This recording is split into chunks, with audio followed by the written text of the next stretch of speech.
Good morning. Good morning. I would like to call the meeting of the Committee of the Whole to order. Madam Clerk, roll call, please. The board is now open for roll call.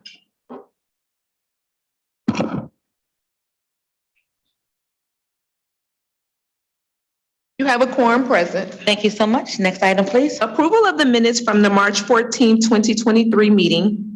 There a motion to approve the meeting. I see a move by Commissioner Vice Chair Pro Tem Baydoun, supported by Commissioner Scott. Any discussion on the approval of the minutes from the March 14th Committee of the Whole meeting? Hearing none, please vote. Motion carries. Thank you. Next item. Chair's remarks. Nothing at the moment. Next item. Unfinished business, there is none listed. Next item. We are moving to new business. Item number 1 is requesting commission approval of the 2023 reorganization plan for the executive branch of Wayne County government. Okay, so as you all know, at the beginning of every CEO's term, they present to the commission a reorganization plan that we are to dispose of one way or another. We have that reorg plan before us today, and to present what is in the 2023 reorganization plan is COO Janelle Allen. Good morning, Ms. Allen. I will now turn the floor over to you to go over the plan, and afterwards we will have discussion and questions by commissioners. Good morning. Is your microphone on? Good morning. There you go. Thank you. Thank you for this consideration of the reorganization plan. And as Commission Chair announced that this is a charter requirement at the beginning of every term, new term of a county executive, even if it's the same county executive. So the 2023 reorganization plan includes 12 departments, which includes 2 new departments in comparison to the 2019 reorganization plan, which was amended in 2021 when the Department of Indigent Defense Services was added. One of the new departments is the Juvenile and Youth Services Department. The other is Facilities Management and Planning. The new Juvenile and Youth Services Department will have 3 divisions: the Juvenile Institutional Care Services Division, Juvenile Community-Based Services Division, and Prevention and Diversion Services Division. And this new department encompasses the functions of the former Juvenile and Youth Services Division within the Health, Human, and Veteran Services Department. This department this division is being elevated to a department given the critical role it plays in the juvenile justice system of care and the complexity of its functions, including operating and managing the juvenile detention facility, which we commonly refer to as JDF. And I believe we all are well informed about the critical role that our division plays and these functions plays in the juvenile system of care during the current situation that was caused by the pandemic.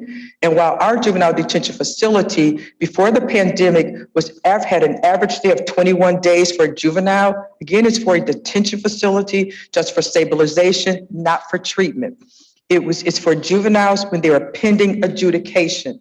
The facility is not licensed nor equipped to provide treatment services. However, with the lack of available secure residential beds, and I will say that we believe the state really is working collaboratively to try to add more beds online. As you know, now our facility has also become a place where when juveniles are adjudicated, meaning if they're an adult, if they have been convicted, they're returning to our facility.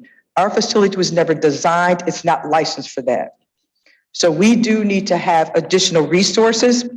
Also, given the annual massive budget of over $100 million for this division, it requires more direct services internally from our administrative departments, including management and budget, personnel, human resources, and the information technology department. The other new department that's being created is Facilities Management and Planning, which will have 2 divisions: Facilities Management Division and Facilities and Real Estate Planning Division. The new department will encompass the functions that are currently provided by the Capital Planning and Buildings Administration Division within the Economic Development Department. And this is the division that we all commonly refer to as our Buildings Division that is led by Gerald Jones and Michael Al. These functions are being moved to a department now to emphasize developing and executing business strategies that ensure our county facilities are properly and regularly maintained and repaired to ensure the maximum useful life of our facilities. The department would also include a separate division that focuses exclusively on strategic planning to develop and maintain capital plans to meet the county's near and far-term needs for physical structures and real estate. Currently, our buildings division, they are just equipped to respond and to react, as opposed to us to have actual strategies and planning. And a number of our facilities, as you may well know, have not been well maintained. And even if they had been, they have far exceeded their useful life. And two buildings in particular, we are all well informed about the massive renovations that are needed at our medical examiner's office building, as well as our health administration building, which we refer to as HAP, out in the city of Wayne. Again, these facilities, they are well beyond their useful life. You all will be hearing at some point about the planned renovations for the medical examiner's office. You'll hear too that that building was actually based upon a design from South Florida. It was never designed for the Midwest climate, and it has been there for over 20 years. We need to start having a far more proactive approach in maintaining our facilities and also looking at our footprint of where our facilities exist, and planning as well as resources to maintain them properly, especially with the Criminal Justice Center coming online. The new reorganization plan also includes restructuring of the Health, Human and Veteran Services Department. In addition to the Juvenile and Youth Services Division moving out, this will also streamline the offerings that they have, including overseeing clinical services across 2 federally qualified health centers, operating a government-to-business health insurance program, Health Choice, operating the Wayne County Medical Examiner's Office, and the restructuring will include a merging into one division, all clinical services, including the clinical public health, the federally qualified health centers, and a new behavioral health program, and that division will be called Clinical Services. Additionally, the jail health and adult community corrections units, both of which provide services for returning citizens, are going to be consolidated into a new transition services division. Other key changes between this reorg plan and the 2019 reorg plan as amended also includes creation of a new sustainability and innovation division in the economic development department. The Wayne County Sustainability Advisory Group, consisting of over 30 organizations representing communities, businesses, and nonprofits, recognize the unique position that the county occupies in this region to take a leadership role in improving the lives of residents of future generations. The new Sustainability and Innovation Division is created to lead the county's continuing work with the Sustainability Advisory Group. There's also a title change of the Economic Development Division. It is being called now the Economic Vitality Division. This is to, one, minimize confusion between the department and the division. It also more accurately reflects the functions of the division. Also, there will be a separation of the Benefits and Disability Administration Division into 2 separate distinct divisions, and both divisions are moving to the Personnel and Human Resources Department from Management and Budget. The 2 functions are separated into 2 divisions because Benefits Administration and Disability Administration functions are 2 distinct disciplines that operate under different laws, rules, and regulations. Benefits primarily focus on employee and retiree health and welfare benefits, while Disability Administration focuses exclusively on managing employee absences due to inability of work. With that, we also have our department heads and other department representatives available to answer questions about their respective departments. We also have our Deputy Corporation Counsel, Sue Hammoud, who unfortunately could not be here in person, but is participating via Zoom. Thank you. Thank you, Ms. Allen. A few questions that I have. One, looking at the restructuring of the Health and Human Services and Veterans Department, there's a statement here that the clinical services will be under the direction of the Chief Medical Officer. Yes. Could you expound on that a little bit? And actually, I'm going to ask Dr. Elsiad, the director of the department, to respond to that.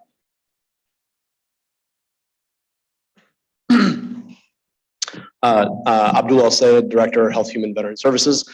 So the intention of that move was to take all of the moments where our department touches somebody as a patient and organize them under the leadership of our department's chief medical officer, who's also, per the state, our statutory medical director. And the idea here is that our department operates in part under Dr. Sheth's license.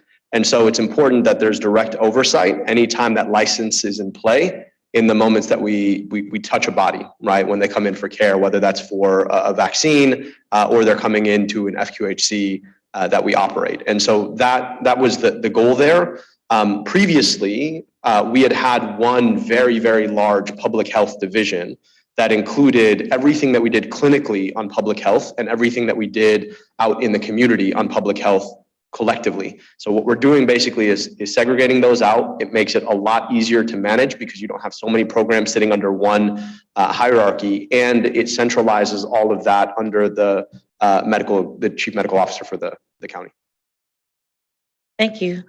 Question, this is probably for Janelle, Ms. Allen. The persons under the division and directors of the departments, have all those persons been identified? For all the division, I guess they were called division directors and department directors are the terms? We do have some vacancies, a few vacancies, but other than that they have been, and we did supply an organizational chart with the names. Okay. I saw that. Okay. For the new departments, though, we would be bringing department heads for commission approval. And I think I can announce that for the Juvenile Youth Services Division, we plan to present Melissa Fernandez, who is currently the division director, has been doing a phenomenal job in coordinating with Dr. El Sayed. We'll be bringing her appointment if this is approved. And we do have an external candidate that we are interested in making an offer to lead the new facilities management and planning department. And with the Economic Vitality Division, that'll be under Economic Development. Yes. Is there a division director for that? No, not yet. That is one that we're showing as a The vacancy. vacancy, okay. I think the sustainability is a good move, especially as we look what's going on right now outside with climate change and what we can do for sustainability within the county. I've talked to the director about our sustainability plan, and I look forward to working with him as we establish that. FYI to commissioners, Washtenaw County has a sustainability plan on how they plan to operate more efficiently as it pertains to climate and how their buildings are operating. So I look forward to us getting more involved in that sustainability plan to help Wayne County be as green as possible. All right, those are all the questions I have right now. I see a list. Commissioner Basham.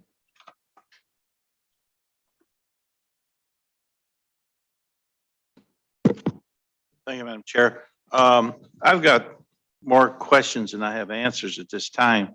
And relative to, and I know you do a wonderful job, but it's bigger than you doing a wonderful job. We currently have buildings that we're not maintaining, haven't maintained, and probably will never maintain, and yet we talk about buying more buildings. I couldn't believe how many pages of buildings we own. And you start looking into them that are not maintained currently and haven't been maintained, not just by this administration, but by previous administrations.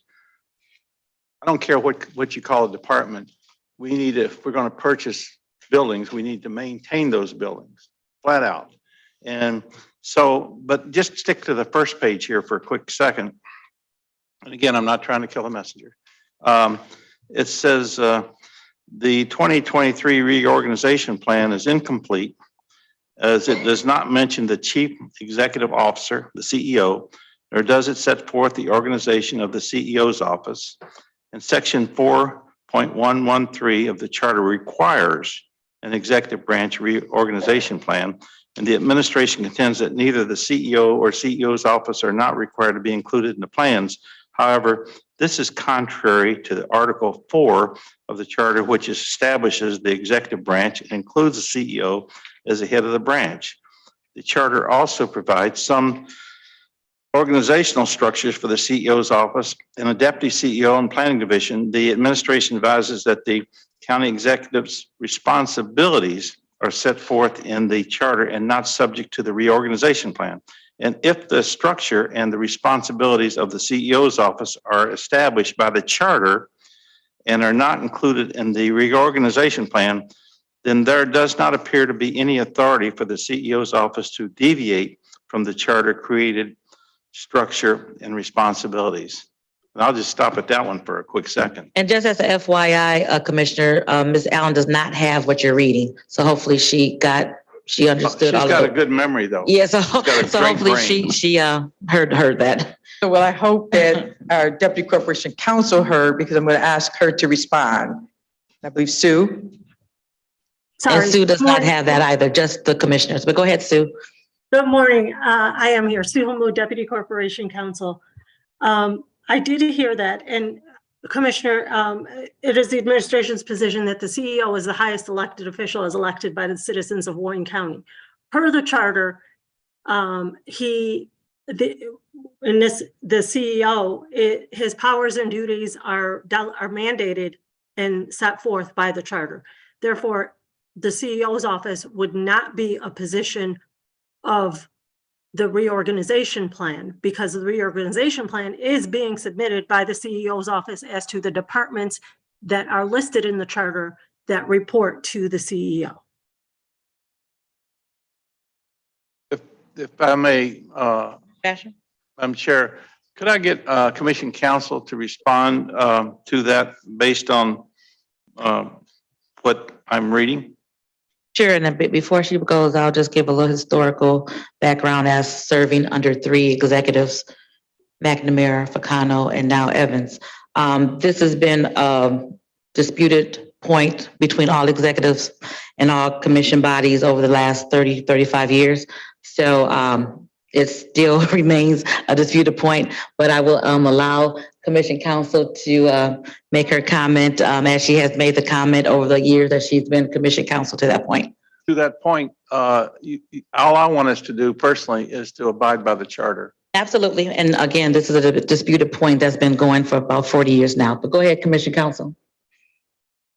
Through the chair to this honorable body, the charter requires an executive branch reorganization plan.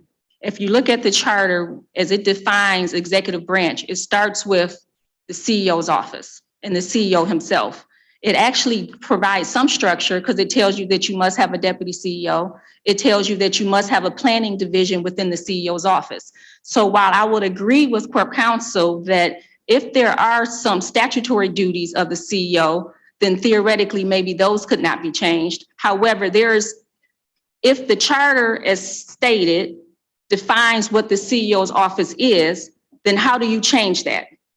Right? Because the current structure of the CEO's office, I don't know, and maybe someone can say, do they have a planning division? And how do you have all of the other divisions that are currently in the CEO's office if they're not set forth in the charter? The charter provides a process for that reorg plan. That doesn't mean that you're diminishing his powers. That just means you're setting forth his organization. And if you're doing something different from what's in the charter, like the charter says, have a planning division in the CEO's office, then the reorg plan would be the process for that. And if you don't utilize the reorg plan, then the question becomes, what is your authority to do so? My other comment would be, is that the reorg plan the charter doesn't actually state that it's only applicable to departments. It says an executive branch. The charter tells you what an executive branch is. That's not up for debate. The charter tells us what our executive branch is. That executive branch starts with the CEO's office.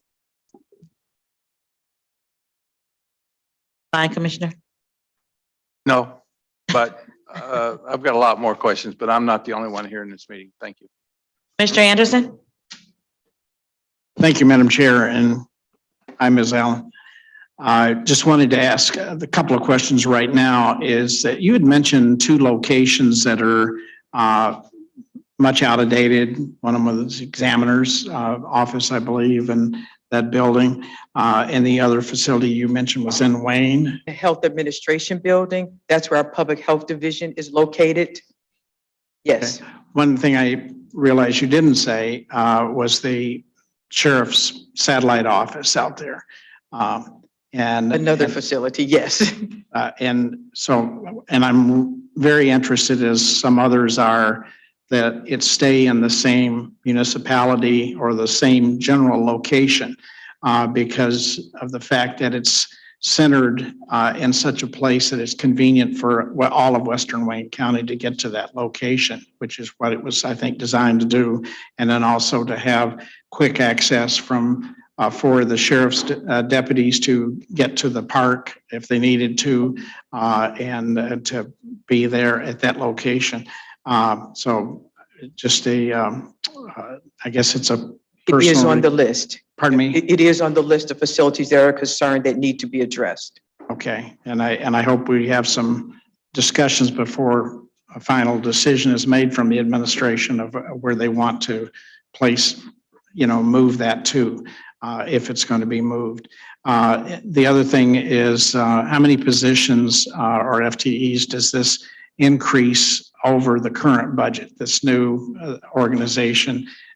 Does it increase? Because it sounded like there's some new positions, some moving around and getting new titles, but still the same person, or no increase in FTEs or administrative appointments. And so this plan is not designed to necessarily increase. There's more of a transfer, as you see, of positions. There are a few increases, in particular with the facilities management and planning division. There will be a new department head there, as well as there may be a division director on the planning side.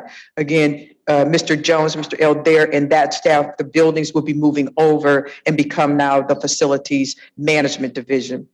There will also, with the juvenile youth services, in essence, that division will be moving. So there will be 2 new positions with regard to some of the division heads, or maybe 3 with the divisions. But other than that, this plan is not designed to necessarily add positions.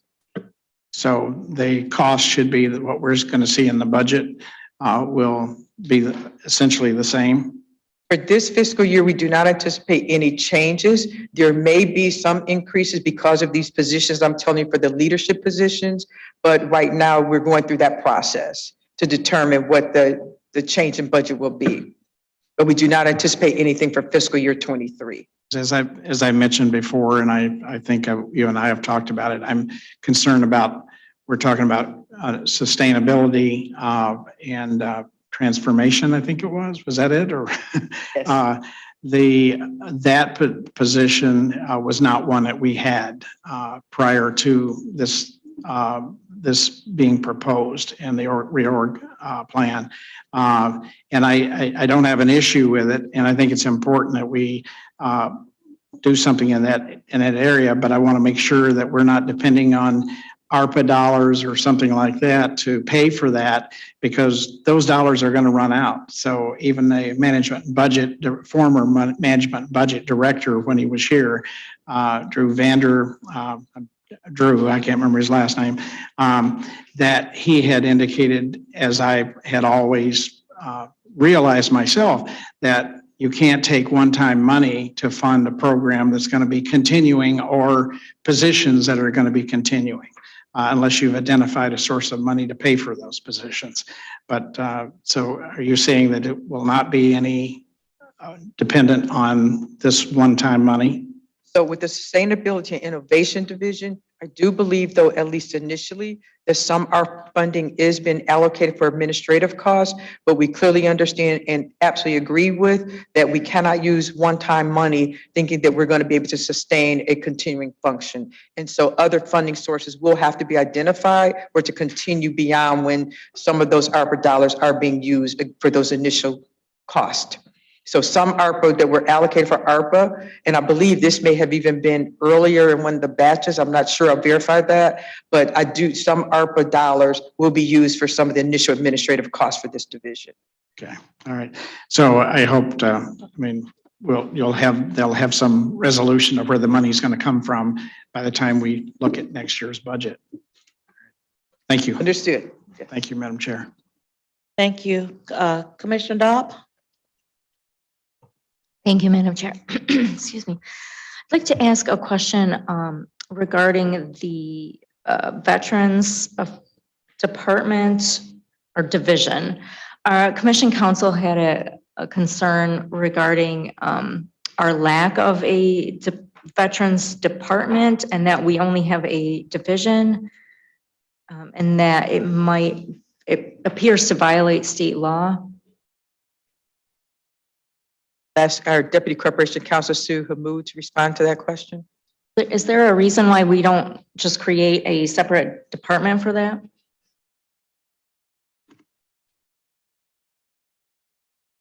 Sorry, I'm I'll here. respond to that question. At Yeah. one point, Sue, I'll respond to as far as creating a separate department, even though I think the issue I thought was more for a veterans board, which we haven't had, my understanding, since maybe 1983. Veterans used to be a part of the seniors department, and we were looking at trying to have what we say in our Health, Human, and Veteran Services department. When we move veterans over to that department, we really are looking at trying to have a one door entry to one door. You come into one department, get access to all services. We thought that it was a very natural fit to be in our Health, Human, and Veteran Services department. I will tell you, we actually did consider moving veterans back with seniors, even in this reorg plan. And under Dr. Alcia's leadership, we conclude that we really do believe it is a natural fit. Again, so there can be a coordination of all the service, health, human-related services in one department. And Sue can answer questions with regard to a veterans board. Sue, can you hear us? Unmute yourself, Sue, if you're speaking. Frozen. And the question that was going to be posed to Sue was about the Veterans Board. Yes. Commissioner Dobb, did you have a question about the Veterans Board? Yeah, so Commission Council, if we have a veterans board, we don't need a veterans department to comply with state law. Would that be true? Or can you add any comments to this? So through the chair to this honorable body, so there's a statute that says that the county must levy a tax with regards to veterans. And then that very statute says that you must have a 3-member board committee to administer that. But there's another statute that says if the county commission creates a veterans department, you don't have that 3-member committee appointed by the prorate judge. You have a veterans department, and then the county appoints 5 to 7 members to actually run that department essentially. So you're correct. Then Janelle is correct. You will have the department, but you also have that veterans committee that runs it, the distribution of that tax that is levied. So in this case, we're talking not just about a department, but we are actually talking about a veterans board committee that would be established to actually administer the distribution of those funds. So that's what state law says. And then you'll see that the Attorney General back in 1990 actually looked at this issue and determined that in Wayne County, we should still have that veterans department with that committee. Now, I don't know if Sue's available to talk, but I'll tell you what she told me just to make it a full conversation if she's not available. I'm here. She's here. Okay. Go ahead, We're Felicia. talking about the Veterans Board. Yeah, I'm sorry, I was having trouble unmuting. Go ahead, Felicia. Oh, so it's my understanding that the administration's position is that the reorg plan allowed for the state law and the reorg plan allow for the county to discontinue certain departments. And in 1983, the county discontinued that veterans committee or board. However, that reorg plan from 1983 expired in 1987, and you still have these state laws that exist that says this is how it should be run. Again, the AG looked at this in 1990 and opined that the county should still have it. When I looked at it, I had the same opinion. I understand that the administration has a different view. I'm sorry again. Sorry for the technical difficulties, everyone. Sue Hamud, Deputy Corporation Counsel. First of all, I'll start with AG opinions are not binding precedent. But aside from that, Commission Counsel is absolutely correct in our position that there is state law that allows the administration and the county to continue or discontinue departments. In 1983, the department was discontinued. I understand Commission Counsel's position that when that reorg plan essentially died, then the statutory requirement for the department reemerged again. Our position is that because every reorg plan that has been submitted since then does not contain this, that we are legally permissible to not have the department exist. And what about the tax? Are we handling that? We are in compliance. Sorry, we just have a different organization for it, a different way in which to handle it. So yes, that the county is levying and collecting that tax, and it is being distributed through, I believe, the Veterans Division of the county. Okay. Okay, thank you. I have one other question regarding the new behavioral health program. So how is that going to be different from what the Detroit Wayne Integrated Health Network handles? Is that going to be just programs that fall under the opioid settlement? I can't say the word, the requirements. Dr. Abdul El-Sayed, the Director of Health, Human Veteran Services. One of the most important things for government public health to do isn't necessarily just to regulate and spend, but to coordinate. And there has been just a plethora of really great organizations that have popped up on particularly the questions of substance use. And then, of course, we have DWIN, who's a partner with whom we work hand in glove on mental health and mental health treatment.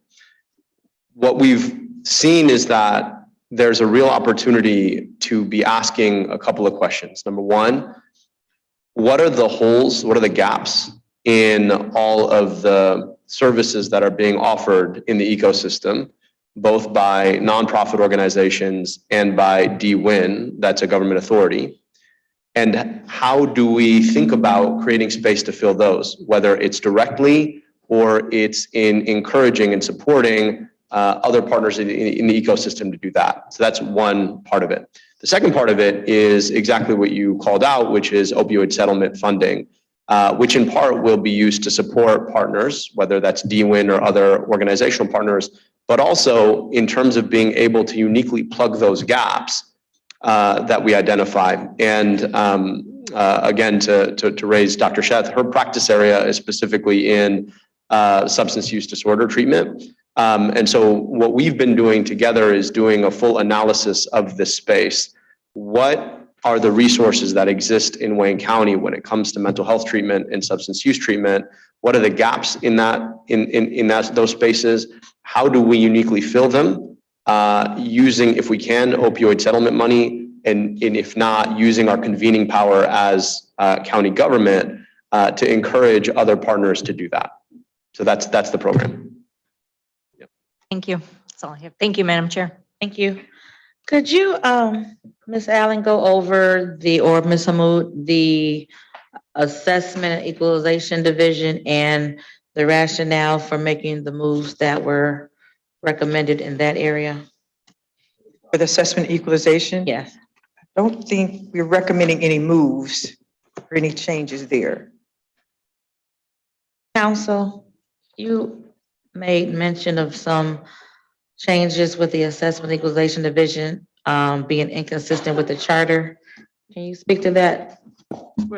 Through the chair to this honorable body with regards to assessment and equalization. So the charter indicates that there are, I believe, three divisions that cannot be modified in their responsibilities.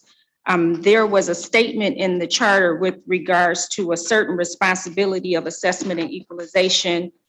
It's not, and the administration advised that they believe that their language in the reorg, which is, I'm gonna call it more generic and not as specific as the charter, covers these responsibilities. I can't say that it does or it doesn't. So in that, from that instant, I just pointed out that with regards to the responsibility for, I believe it was regarding the locals, that it just wasn't clear if that was still included as a part of the responsibilities of the division. I don't know what the current operations of the division are. And then the other piece of assessment and equalization is just indicating for this body that all of the assessment and equalization functions of the county are statutory duties of this body. So what the assessment and equalization division does, they do on behalf of this body with regards to their operations and the assessments throughout the county. And that is why Scott does come here and brings those reports to the commission for approval. I also pointed out that state law, in addition to saying that the assessment and equalization responsibilities belong to this body, that it actually says that this body appoints the department and approves the director. And I know that Scott was our current director. I probably shouldn't use names. Our current director was approved by this body. That appointment expired in 2020. So this body should consider reappointing a division individual for that because state law gives that authority to this body. Thank you for that clarification. Commissioner Baker McCormick. Thank you, Madam Chair. Thank you, Janelle, for being here today. The question I had, you briefly talked about how the changes in the reorganization may or may not impact the budget. But it wasn't clear to me that we know the exact way that it will impact the budget. Is that something that you will be providing to us, and when would that be? So for the current budget year, we do not anticipate any impact. However, for fiscal year 24, we are in the budget preparation process now. That's how we will be communicating if there will be any changes or any additions. So we won't know that until? Because we don't anticipate having any budget impact until next fiscal year. So that information will come in through the budget preparation and approval process. In July, August, Yes. maybe we'll know the Yes. numbers, but we don't know the impact now, right? Okay, and the Public Works Division, from the organizational chart, it doesn't exist. Public services, are you referring to? Public Works. So there's two different, and I just wanted to know if that's one and the same, Public Works versus Public Services. Yes, in the county structure, we refer to it as public services. Okay. Our council alluded to that there was no Public Works Division. Do you have any comments on that or clarification on why it would be Public Works versus Public Services? Is there? Through the chair to this honorable body, so the reorg plan is indicated establishes 12 departments. The charter establishes 7 departments. One of the departments that's established in the charter that's not in the reorg plan is the Department of Public Works, which is not the same in the charter as the Department of Public Services. So I was just pointing out in that chart that you have in your analysis, what the charter created departments are, what the reorg departments are, and then what those departments are that have been established by ordinance. So you can see the difference and distinction and where they don't always align. And the Public Works was one of those particular departments.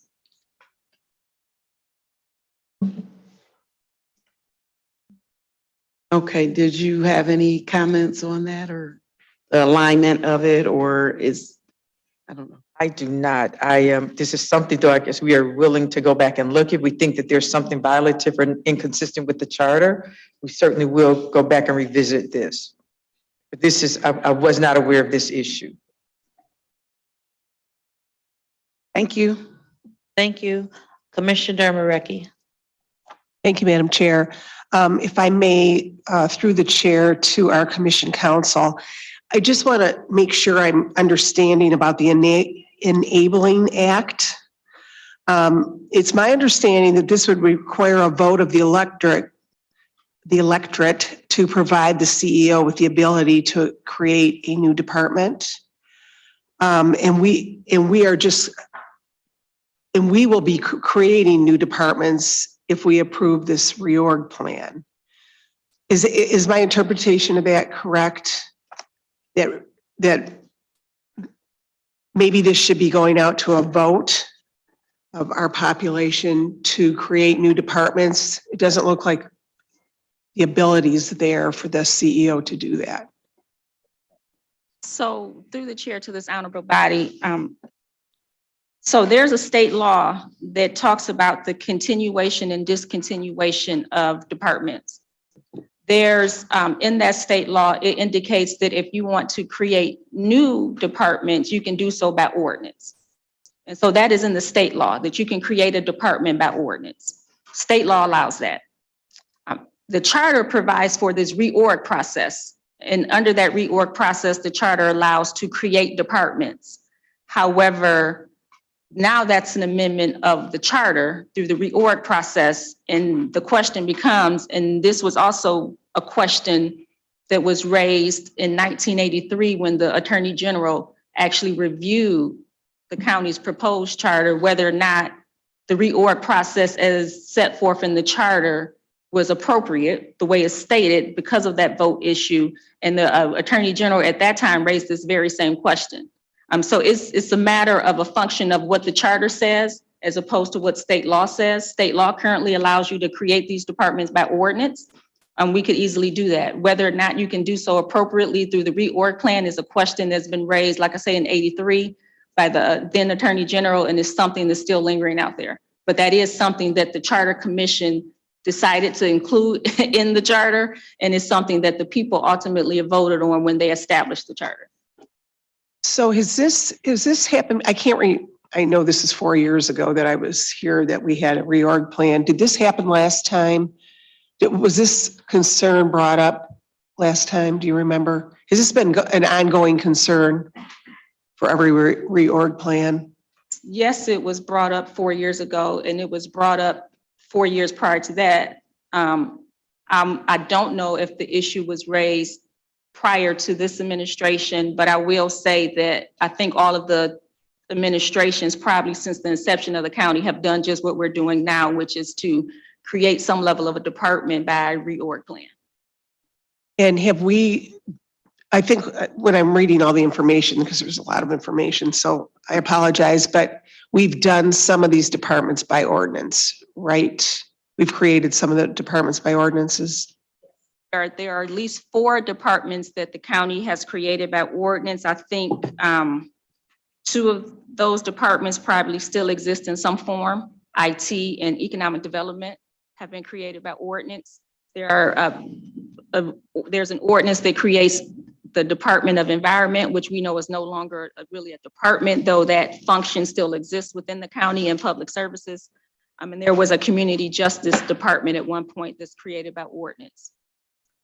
So there have been departments created by ordinance. So I guess, was there a discussion on why we wouldn't be creating a department by ordinance between the 2 groups? Yes, our Corporation Counsel did discuss this, and I'll again defer to Deputy Corporation Counsel Sue Hammoud. Again, Sue Hammoud, Deputy Corporation Counsel. There was a discussion, as Commission Counsel correctly pointed out, the statute is permissive and it allows that departments may be created by ordinance. The charter expressly provides for the creation of departments of either by ordinance or by reorg plan. So the charter provides us, consistent with the statute, allows the administration or the county the ability to create departments either by ordinance or by reorg plan. In this instance, some of these departments are being created by reorg plan, which has historically also been done, whether this administration or previous administrations. So what would be your objection for the commission to do this by ordinance? The objection would be that we are complying with the statute and with state law by creating departments through the reorganization plan. So if there's a disagreement with our commission council and with you guys, would there be an objection if the commission decided to create a department by ordinance? I'm just trying to find what would be the con of that from your perspective. Well, I'd have to defer to the administration. That's something that we'd have to talk about. I think the length of the process would be at the forefront of my mind right now in terms of how long it would take. Felicia, would you have a clue on how long that would take? Through the chair, whether a department is created by ordinance or reorg plan, it would still require this body's approval. Right. If an amendment to that department were to occur, that amendment, whether it's by ordinance or reorg plan, would still require this body's approval. The only difference would be an ordinance would require 2 readings. So you'll have maybe a 2-week delay, I guess, depending on the process. But as far as the actual operations and functions that this body would entail from action, it would be the same under both. It would require your approval of the creation and any amendment thereto. Right. So I'm just confused why we wouldn't do this if there's some concern on our side that we're not following the charter. So that's just my comment at this point. Commissioner Marecki, we are following the charter. Again, the charter expressly provides for the creation of a department by reorg plan. Yeah, I know. There's a disagreement here. Felicia, if you want to finish that. Concern is that the state law doesn't reference a reorg plan. The state law does talk about continuing, discontinuing, but it doesn't say create. The only place that the state law talks about creation of a department is by ordinance. So the question comes into play when you get from state law saying you can create something by ordinance and the charter that then says you can do it by reorg plan. The question becomes, is that reorg plan consistent with state law or authorized appropriately? And that's the question, but she is correct. The charter, again, as I stated, there was a question raised back then. The governor still approved it. The county charter commission at the time still moved forward with it. The voters approved it. So it is inside of our charter. So we are at this point in compliance with the charter. The question becomes, how does that align with state law? And if the commission approves this does go to the governor for approval as well? I was talking about the original creation of the original actual charter Okay. itself, not Not the anything reorg thereafter. plan doesn't Yeah, have to no, go. no. Okay, all right. Thank you. Commissioner Kinlock. Yes, thank you, Madam Chair. It seems like there's a lot of questions as it relates to clarity from the charter. And one way to clarify a number of those, I guess, those gray areas or areas of concern is to further elaborate how those provisions within the charter will be executed. And it would be, in my opinion, in my understanding, by an ordinance to spell out how the county will execute certain provisions within the charter. And if there are some clarity, that's a legislative function. That whether we put it back on the charter or we create an ordinance to further clarify any of these outstanding issues.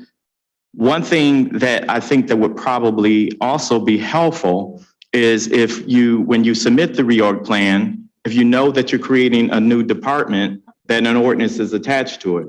Also, it would have been very helpful to also have a fiscal analysis or some assumptions associated with the departments and the cost associated with that, whether it's hitting this current fiscal year or the next fiscal year, just to give us an eye or a glimpse of what will be the fiscal impact even in the upcoming fiscal year. So I don't think there should be any objection if this body would create the departments that are being recommended. If we agree with the reorg plan that's being presented today, if we did codify that with through an ordinance process. I do believe, just my basic understanding is that is an inherent function of the legislative body to create departments by ordinance or by vote of the people. I think the reorg plan can speak to reorganizing with existing departments, the duties and functions of moving those around, but creating new powers. I think it's much more cleaner to do it by an ordinance. And so any department that is created by this document today, I think that our Commission Council and Corp Council need to get together and propose an ordinance for this body to vote on. And there's some other areas of concern that I have, but I think that Council has raised a number of those issues, and I think that we can clear up those issues by doing our legislative job, by passing ordinance to clarify and clear up some of these concerns, or put it back on the ballot. Thank you.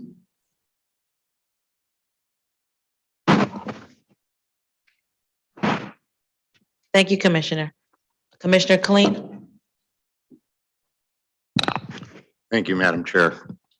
And I agree with Commissioner Kinloch's last statement that it certainly is possible for this body to put an amendment or to put a question before the voters of Wayne County to clarify this issue of creating departments. It is true that Attorney General opinions are opinions, but it was put into law that the Attorney General express an opinion about a proposed charter. The Attorney General did. It went forward anyway, so there's still this matter where there's a conflict between the state law and the charter. And we certainly could do, we certainly as a commission can go to the voters to ask them to clarify. I have a couple other questions for Commission Council. There were a lot of issues that you raised, and like equalization and assessment, and I think it's very clear that that office works for the county commission and not the executive. But you make some reference to what would this reorg plan do to the appointment of directors and deputy directors? Commission Council. Through the chair.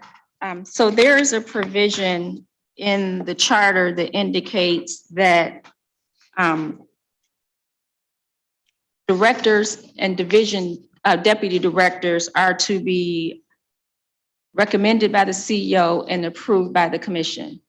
We know historically and currently the administration submits department directors and deputies. When we inquire about division directors and deputies, we were told that they submit departments. They never exactly said no, but they didn't answer the question, I guess. So the impression was that they're not going to submit division directors and deputies, but the charter doesn't say that they don't come. In fact, the charter refers to, and I'll read it. It talks about division, again, directors and deputies being submitted. And then it says all other officials and representatives not in the classified service. So even if you interpret the plain directors and deputies to only mean departments, though it doesn't say that, it just says directors and deputies. Even if you interpret that to mean department, there's still a caveat that all other officials and representatives not in the classified service still require approval of the commission. Well, there are numerous people that are not considered to be in the classified service, and those division heads and deputies would be one of those individuals. So it's my understanding and belief that the charter requires approval of those. It's my understanding that those, at least they haven't been historically, and I don't believe they will be, but I'll let the administration speak to that. Well, if I may, my question, Commission Council, I have another question in this regard, because this discussion back and forth in your interrogatories that you sent and the answers that came back from administration, a lot of discussion back and forth on the definition of a public official as opposed to, an officer as opposed to a public official. Can you clarify some of that language for us, please? What are we talking about? Are we just talking about how many angels can fit on the head of a pin, or can we clarify that discussion? So the charter indicates that you shall have a reorg plan, and that reorg plan can create any department, agency, or officer. So the reorg plan can create officers. So the question was posed, there are officers in the county that are not included in the reorg plan and also haven't been approved by the commission. The administration's position is that the only officers in the county are the deputy CEO and the CFO. All other positions such as chief operating officer, chief administrative officer, assistant county executives are not officers according to their interpretation. But the charter simply says officers should be in the reorg plan, created by reorg plan, and they should be approved by this body. We can cite various dictionary definitions, as you stated. They came up with one dictionary definition. They say that an officer must be a public official, but there's no legal basis for that. Charter doesn't say that. The charter doesn't say an officer is X. The charter says all officers. We know that the charter creates certain officers, such as the CFO and the deputy CFO. So the question becomes, who else is an officer? According to the administration, there are no other officers in Wayne County. Therefore, they're not included in the reorg plan, and they will not be submitted to you for approval. Public official is the only possible definition for that somebody that's been on the ballot and's been elected? The problem, Commissioner, is that the charter doesn't reference public official. That's a term that the administration has asserted into this discussion, but there's no legal basis for it.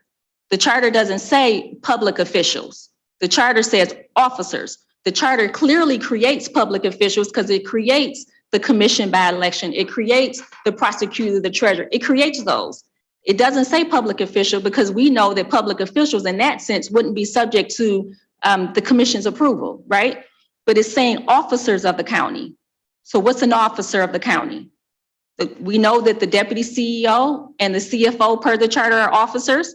This administration has created other positions that could potentially be officers. They say that they're not officers within the framework of the charter. And thank you for your work on this. Very challenging read to go back and forth, listening to lawyers discuss fine points. But thank you very much for this document. And thank you, Madam Chair. Thank you. Commissioner Basham? Thank you, Madam Chair. I'm serving currently with 7 former state legislators. And Corp Counsel earlier said that it was an Attorney General opinion. It wasn't law. As serving in the state legislature, we used to ask for Attorney General's opinion, and they broke it down and they said, do you want a formal opinion or an informal opinion? I can give you an informal opinion within 2 weeks, but if you take a formal opinion, you're talking, it might take several months. So, so what's the difference? That's a formal opinion. If you wait and spend the time with the formal opinion, it becomes a legal opinion. And when you have a legal opinion, you call it what you want, but basically that is law. And if somebody wants to challenge it, they can challenge it. But there is a big difference when somebody says, well, it's just an AG opinion. It's not law. It's, you know, an AG formal opinion basically is law. And I just thought I would point that out. Of course, I'm not a lawyer, but thank you. You are correct. Thank you, Commissioner. Additional questions, comments? Ms. Allen? You have any additional comments or questions? Ms. Hammoud, do you have anything you'd like to close with? Thank you, Chair. I just want to point out to some of the comments that were made about creating departments by ordinance versus by reorg plan, and some of the comments that were made by commissioners that we were in conflict with state law. There is no conflict with state law. The state statute again is permissive in that we may create departments, not shall, may create departments by ordinance. And then we have a charter that allows us to create departments by ordinance and by reorg plan. So we are in full compliance with the law when we create departments through reorg plan. Thank you. Thank you. I will just like to Okay. say that we clearly are very respectful of this body, your authority, commission council's opinions. As you know, as we talk about often, you could get 5 lawyers in a room and get 5 different opinions.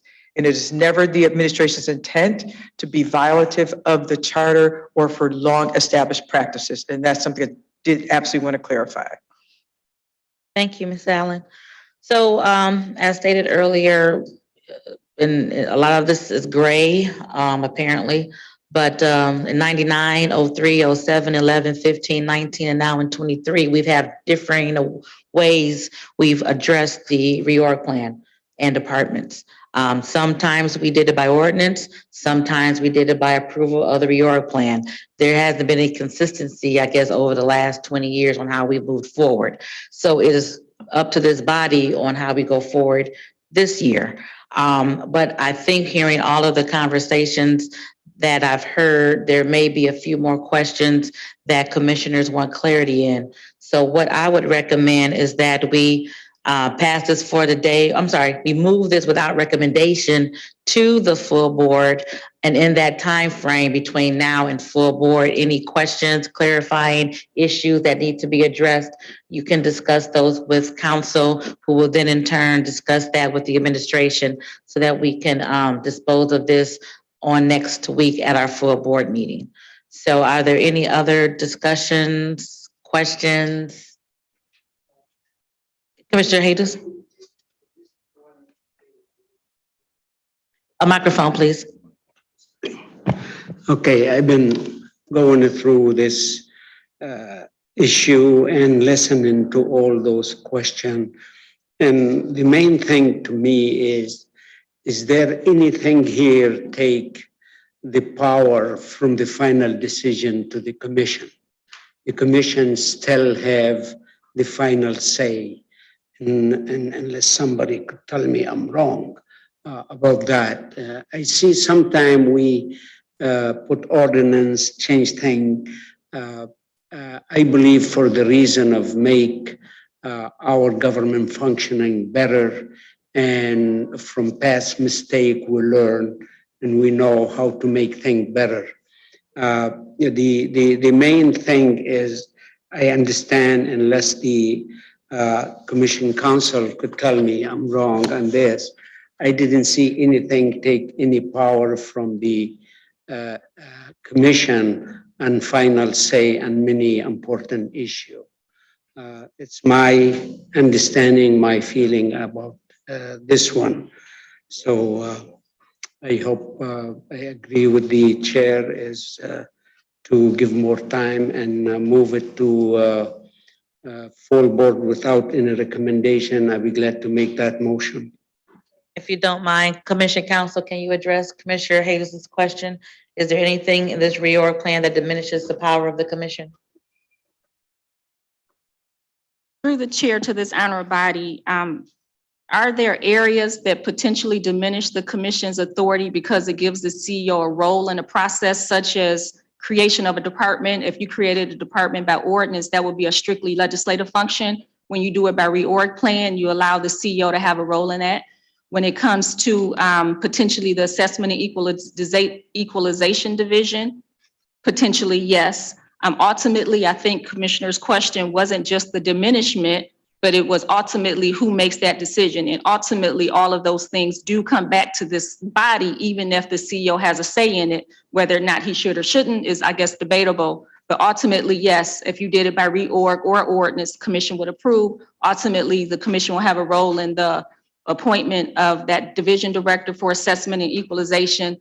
Some of those other roles, as far as the division directors and other individuals that haven't been submitted, yes. Do I think that diminishes your power? Yes, because they're not coming here at all. So to some extent, the answer is yes, and to some, depending on the issue, is no.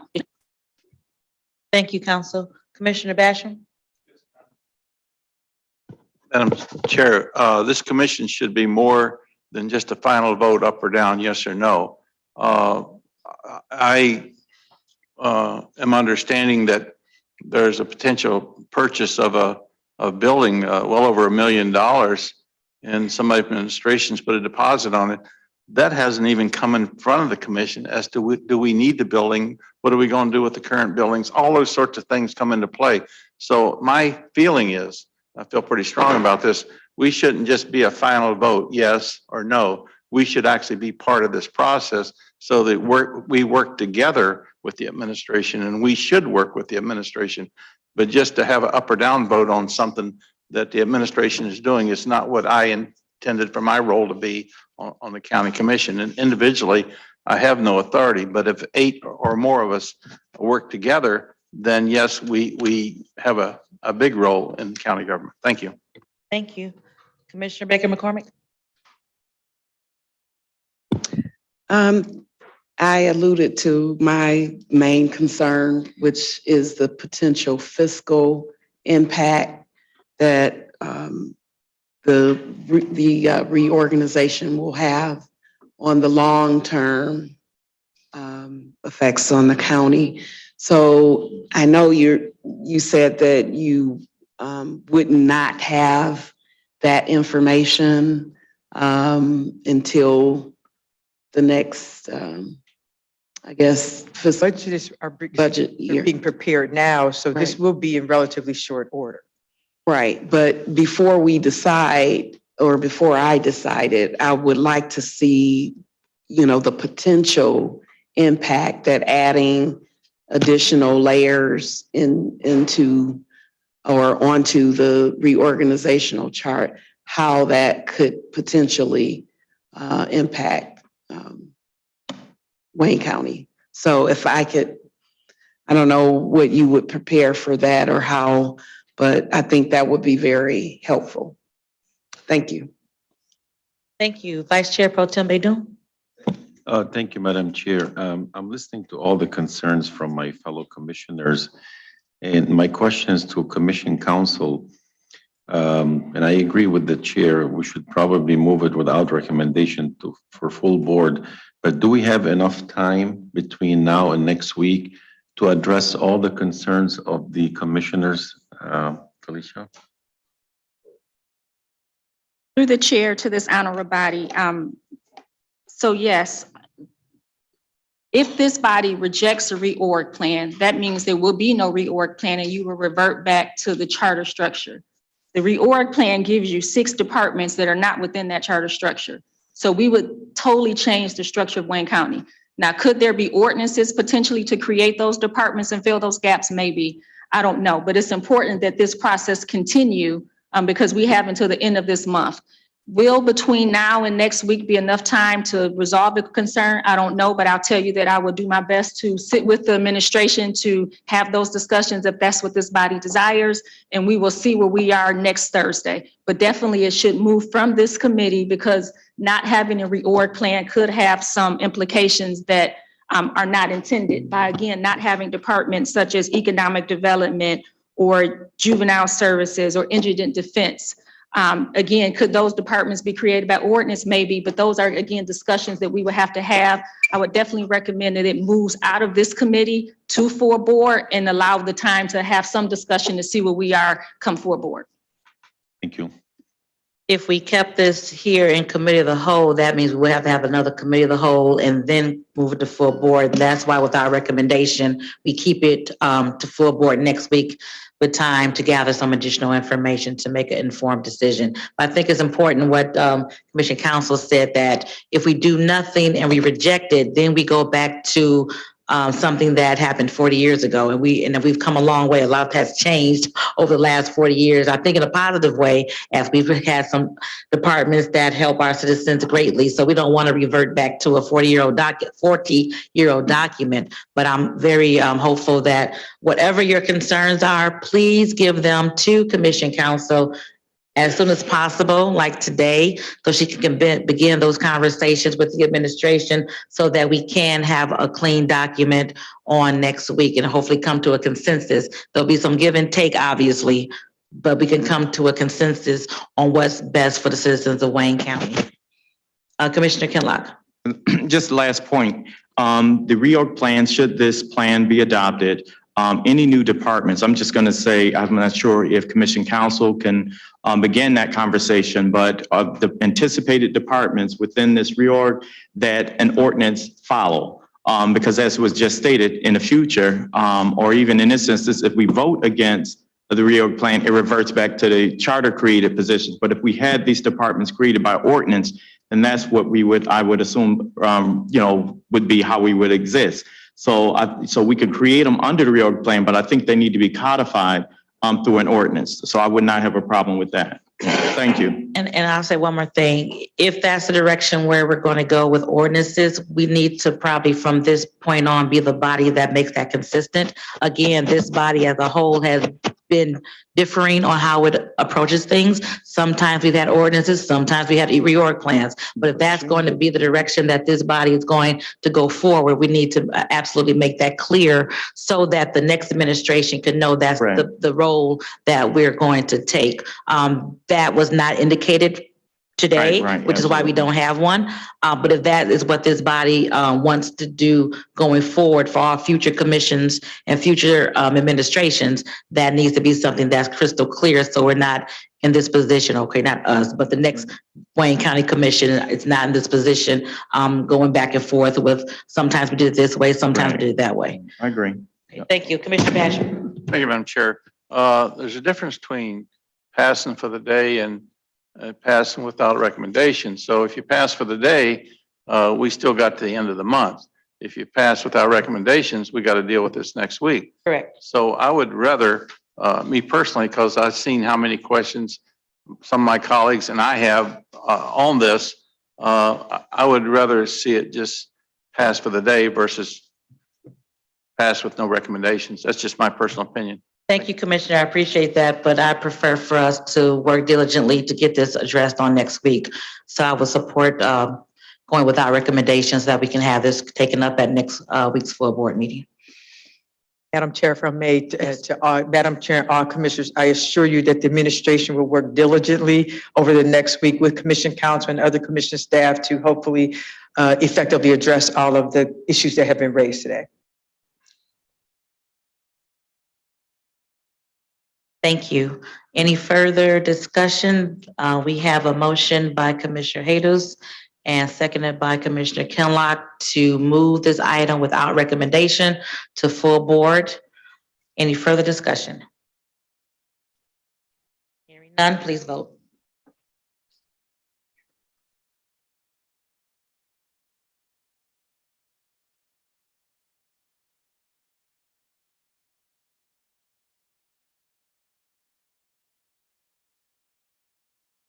Motion carries. Thank you. Okay, thank you. Next item, please. We're on item number 2, a presentation on Connect 43. Okay, so Connect 43, as everyone knows, is our new system that we've been working to get off the ground and implemented for quite a few years now. It's had a couple of new names, and now we have it as Connect 43. So this is a presentation. We did have a presentation during the Government Operations Committee a few weeks ago, but I think all commissioners wants to know where we are, how much it's going to cost, not necessarily that part today, but what it is when we anticipated being implemented. And I will now turn the floor over to Mr. Aaron Wagner. Through the chair and to this honorable body, Aaron Wagner, Chief Administrative Officer for Wayne County. Yes, as discussed, the implementation of Oracle Cloud, we have come up with the name of Connect 43. In prior implementations, it was called the ERP project, but that was part of it, but it wasn't the entirety of this platform. This platform encompasses an HCM, which is Human Management Capital, which is your what is it called again? That is the day-to-day operations through PHR. It's your payroll, it's your benefits. That's one component. Your second component is your ERP, which is your financials. That's your JD Edwards. That's where your purchase orders, that's where your procurement, that's where your financials that are housed. And then the last piece is EPM, which is the budgetary piece, and also planning pieces moving forward. So the entirety of the Oracle program, we looked at Wayne County as a whole. This will impact all 43 of the communities that we have. So we came up with the name Connect 43. Next slide, please. So on the agenda today, we're going to go through or present the Connect 43 leadership. We're going to go over a budgetary update as to where we are in the program. We'll talk about a summary of where the program is in addition to where we are on the timeline. There is a good amount of training that will happen through this. So we'll provide an overview of or a snapshot of training for employees, which will include train the trainer activities. Also talk about the readiness survey, which is a major component of our outreach to the base employees throughout the county, and then talk about the project staffing itself. Also, I'd like to introduce members of Guidehouse who represent the PMO of this. This program, again, is the county as a stakeholder, Oracle as the implementer, and then our project management office is through Guidehouse, which, come on up. Please introduce yourself. Good morning, everyone. Good to see you all again. Jamie Hamilton, Guidehouse. Good morning, everyone. My name is Janine McNally, and I am leading the change management work stream lead. So from a county perspective, the Connect 43 leadership is comprised of myself. John Wallace has joined the team as the CFO, Donna Wilson through PHR, Hector Roman through DOIT, Yogesh from financial side, also within MMB, Claire Mason Lee from risk and benefits at Shantika Bullard from a grants perspective, Livia Calderone as well from a benefits perspective. Julie Lemaster is really our subject matter expert from a PHR perspective. And then Greba Bass is also from DOIT representing the enterprise solution or architecture for the county. Next slide, please. Now, the total amount budgeted for this project that includes even activities that went back to 2018 totals $63 million. To date, through April 2023, so this is a snapshot of all of the invoices that have been paid up to May 1st, totals $30.2 million. For this fiscal year, we had forecasted for $14.7 million, and we're trending within budget of an expenditure of $8.1 million. Fiscal 2024, we're projecting $17 million, and then 2025, we're projecting $8.3 million. So at least for the future state, in the projections that we have developed for this, we are within budget and we are trending in that direction. We did make sure to include in the historical snapshot activities with Cherry Road, with DCG, who is the prior PMO, Mad Dog with the project management, and then the total cost of our Oracle SaaS licensing. So from that perspective, we are moving in a positive trend as it relates to the budgetary expenditures. Next slide, please. As far as timeline is concerned, our first phase, which is the current focus, which is the HCM, we are expected to go live on January 1st, 2024. Right now, we're going through a localization and validation. So we're running test scripts of the various components. That includes payroll, that includes benefits. We are going to start the train the trainer activities, and that's really when we're rolling out, showing the design system to employees, getting the key SMEs up and running through the various departments, getting them the tools to train within their own divisions. And then, through November and December, we're going to go for a full-scale end-user training to all employees. Again, this project or this phase of the project, the HCM, is going to be your timesheets, it's going to be your payroll, it's going to be benefits. So it is really going to touch every single employee of Wayne County. In tandem, the ERP, the financials, we're going to start the mobilization and the design phase of that towards the end of Q4. So August, September, those activities will start. In addition, EPM, which is your budgetary and planning, those activities are going to start in August and September as well.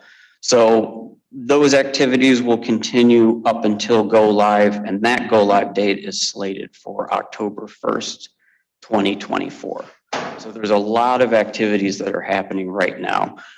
We did pull up the EPM piece because we recognized there were efficiencies on not having an SME overlap. So Yogesh's team in financials can work on the ERP side. Jake's team in budget at the same time would be able to move up a little bit and start the budgetary planning. And, the important piece on that is, that'll just really help solidify that go live date of October 1st. Next slides, I'm going to pass over to Jamie, who's the project lead for the PMO. Thank you, Aaron. Like I said, it's great to see everyone again.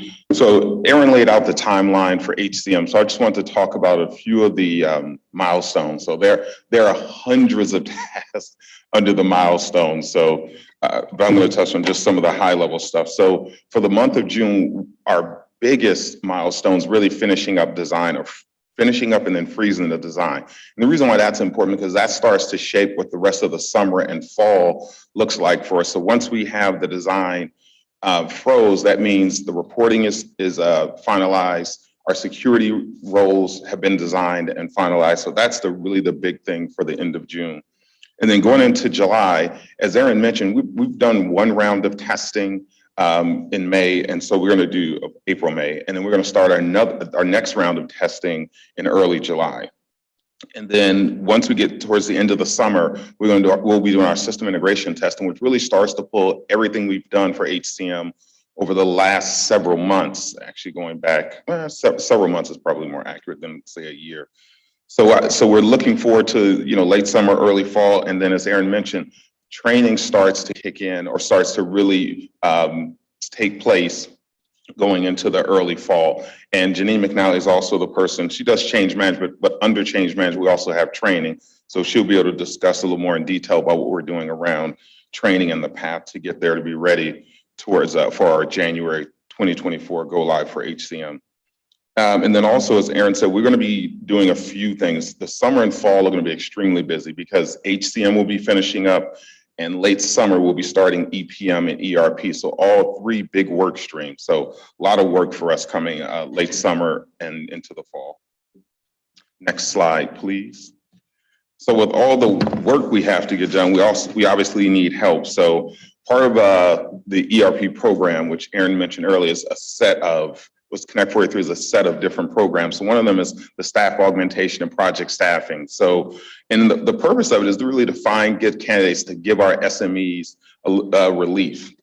So we're looking for great candidates. We're facilitating, when I say we, Team Guidehouse is facilitating, NPMA are facilitating the interview process. And so far the 40 roles identified by the Wayne County leadership team, 26 have been filled, and then 14 were in the process of vetting out, interviewing, and onboarding. So, like I said, a lot of activity going on. busy summer, fall, and shoot, it'll be a busy winter for us too. So excited to present a portion of it here with you guys today. And I think that's it for me. So Janine McNally. And then I just wanted to point out, at least as it relates to the project staffing and having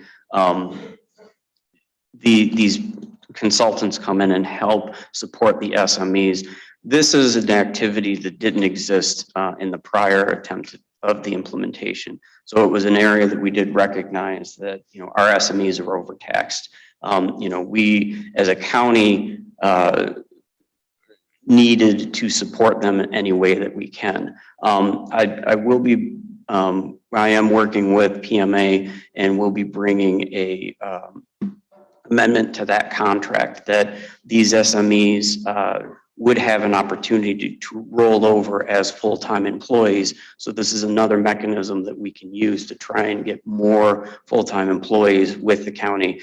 And, you know, especially too at this time with this new implementation, this would be a great skill set for folks that are already trained in the system that we have.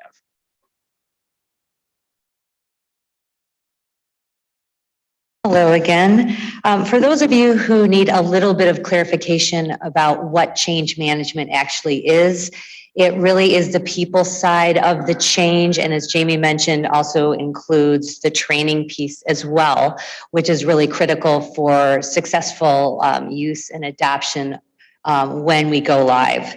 So change management really is about being active and visible. And that means really meeting with all of our stakeholders, and that includes the commission as well.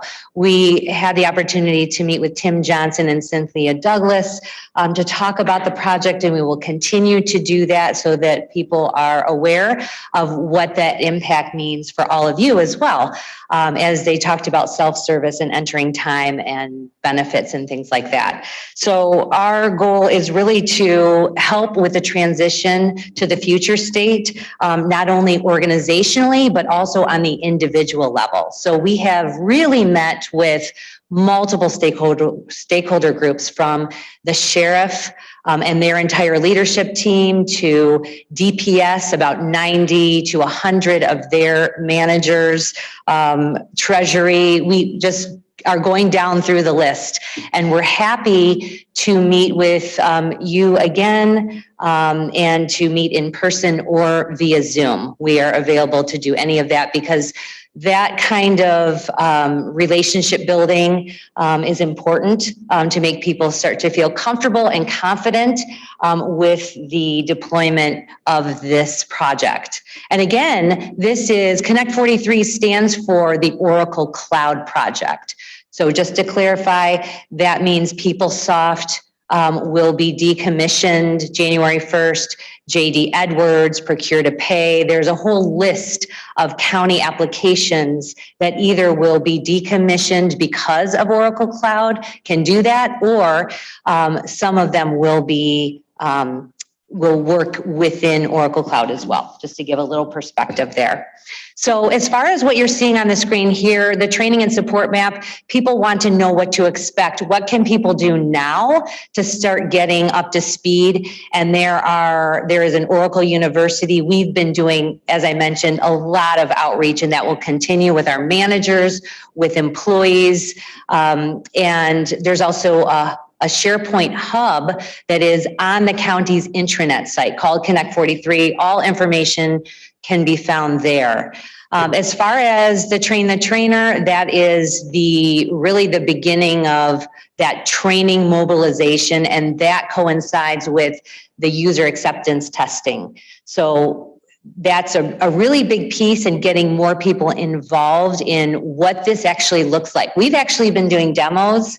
We did a couple demos yesterday about how to enter time and what it looks like to change your demographic information for about 76 managers yesterday, and answered several questions about entering time. So these are the types of things that we're doing to make sure that people are aware of what is happening and how they can be included. And then, as you can see, the December timeframe, and that goes into January for end user training.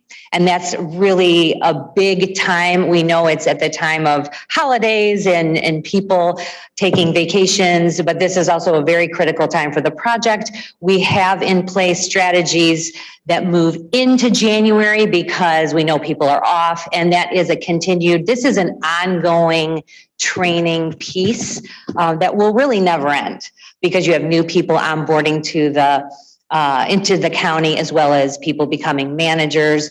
And so there's a whole host of resources that will be there. Training will be live via Zoom. They'll be in person. There'll be a lot of different ways that people can learn how to use the system. And then the last slide is really about diving a little deeper into communication. This is a tool, as Aaron Wagner mentioned, an important tool to really get the pulse of the people throughout the county. Are people aware? Do they understand? That's really where we are right now. And it's important information, not only to see how many people responded, how they responded, and even if they responded, no, I am not aware, that's good data. The data provides important insights for us to continue building our strategy on communication and engagement. So that's just a little insight. We're happy to address any questions you have or talk to you at a later date with regard to the change management or training pieces. Thank you. Thank you.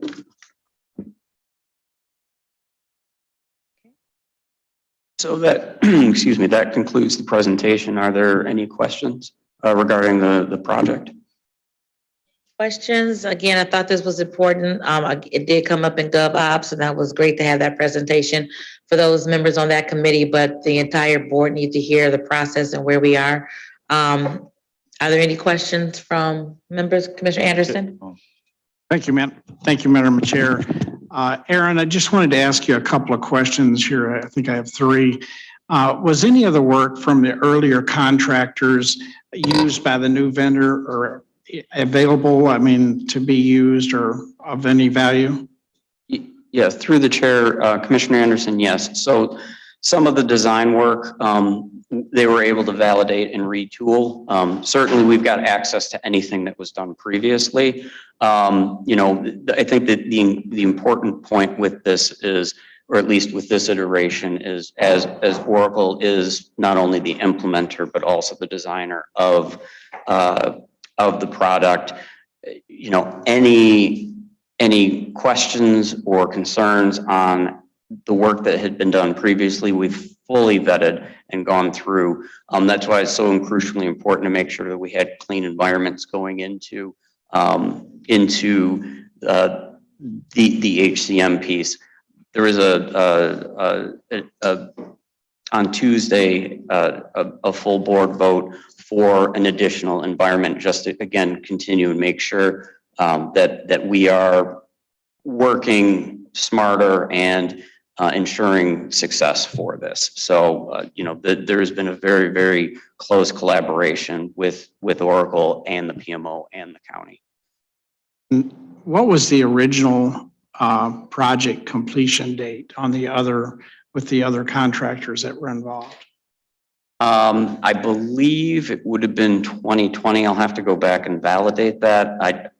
Once COVID had happened and everything kind of got pushed back a bit, and that's when we did our retool. But I believe it was, end of 2020, 2021. Let me validate that though. You would. And also the completion date, again, I think you might have been stated earlier, of the project as it stands now with Oracle, when that we should be going live with that. So there's 3 phases. The first phase, which is HCM, will go live January 1st, 2024. That's where PeopleSoft will be taken offline. So time entry will start happening through Oracle. essentially. Any of the functions that happen in PeopleSoft will be taken over by Oracle at the end of this year, starting in January. And I would assume there's going to be some type of a cloud system or some way to preserve everything, the operations as they are now, in case there's some issue with the new system. And so all data that's in, we are building warehouses, so we aren't losing anything, but we are gaining the efficiencies of the new system, and all active records will be transferred over. Okay. And was there any, to your knowledge, was there any recovery of any of the dollars that were expended to Cherry Road or any of the other previous contractor of the fail system? No, I do not believe there was any recovery of what was expended. And that was spent about, was it over $8 million, I think, by what I saw there, at least for Cherry Road? 8.4 million for the. And that was in total with all the contractors or just Cherry Road? The 8.4 was just for Cherry Road. And there was not any loss with other contractors of the fail system? No, we paid for the services that were provided, not for future services. So the man hours that were put into it to that point, that's where the funding stopped.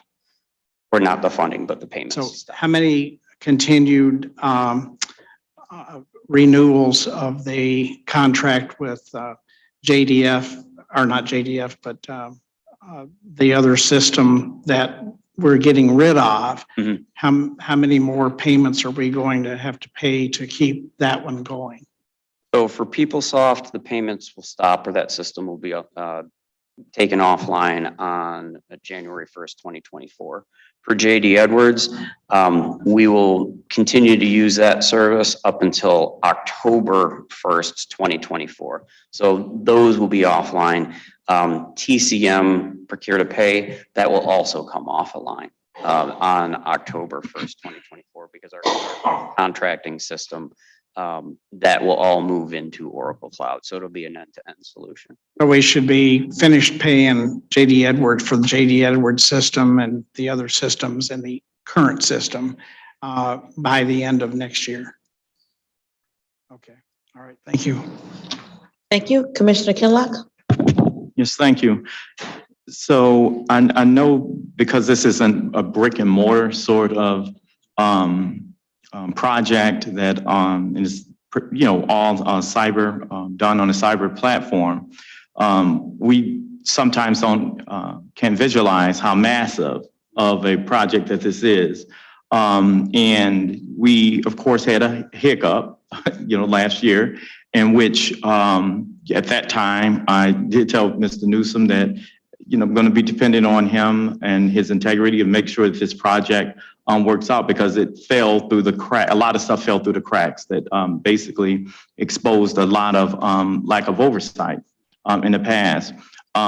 So I have a lot of confidence in you and Donna, you know what I'm saying, because the way that we've interacted here at the commission. But the key thing I'm looking at right here, I'm looking at the current project summary, and I see 1, 2, 3. I see 3 sort of, I believe, testing points.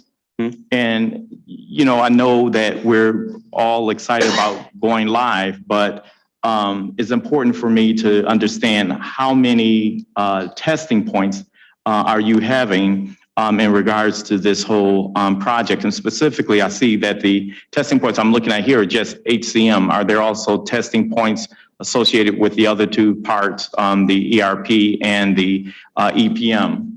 Yes, so there will be testing for both ERP and EPM. The 3 that you're discussing that are currently going to be happening.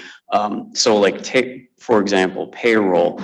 We will do 3 live tests with payroll in both systems to make sure that JD Edwards and Oracle are coming out with the same outputs before we even go live.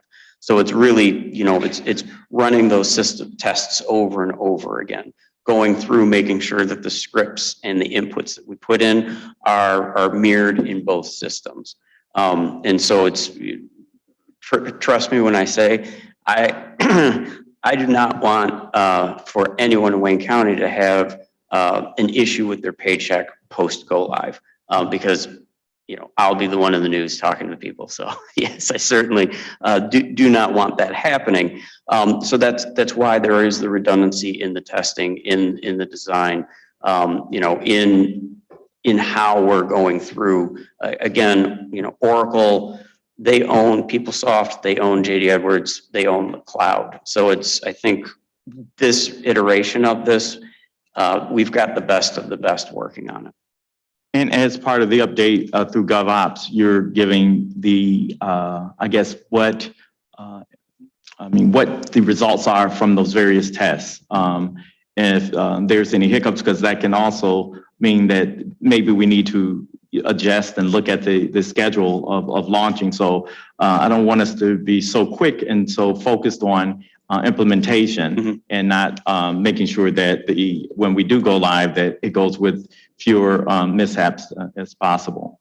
Yes, so there is a monthly meeting that commission staff is part of as well, that we go through the activities and do a drill down analysis on areas that, if there are concerns, we're able to discuss and work through the recommendations and approve, what the best path forward is. And so these conversations do come up. I mean, we've got a much older system that, we're moving into a newer system. Wayne County has a lot of nuances as it relates to different classifications of staff that, in the sheriff's office is a perfect example. You have an officer who is working X amount of hours in the jail, is doing road patrol, is doing other things. Those all fall in different, are different, classified differently as how their time is put in. So we want to make sure that we are as tight in getting the inputs in and having the same outputs out as possible. So a lot of that work is happening today before we even start that payroll testing. Thank you. Thank you, Commissioner. Commissioner Anderson. Madam Chair, just a quick question. Aaron, will we be getting a copy of this presentation? Yes. We have it? Okay. By email, right? Okay. Thank you.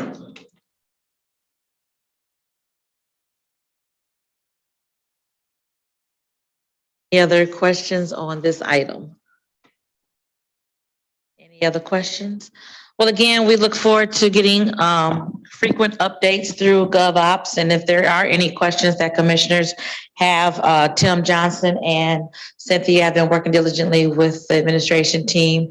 So we'll continue to get updated, and we're looking forward to going live on time. Okay. Thank you. Thank you, Aaron. Hold on.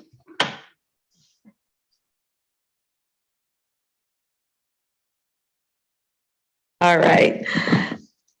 Madam Clerk, next item, please. Such other matters as may be properly submitted before the committee. There are none. Next item. Public comments. Anyone on Zoom wish to provide public comments to the Wayne County Commission Committee of the Whole? Anyone on Zoom? Anyone on the telephone? Anyone in chambers? Any emails, Madam Clerk? No emails were received. Public comments?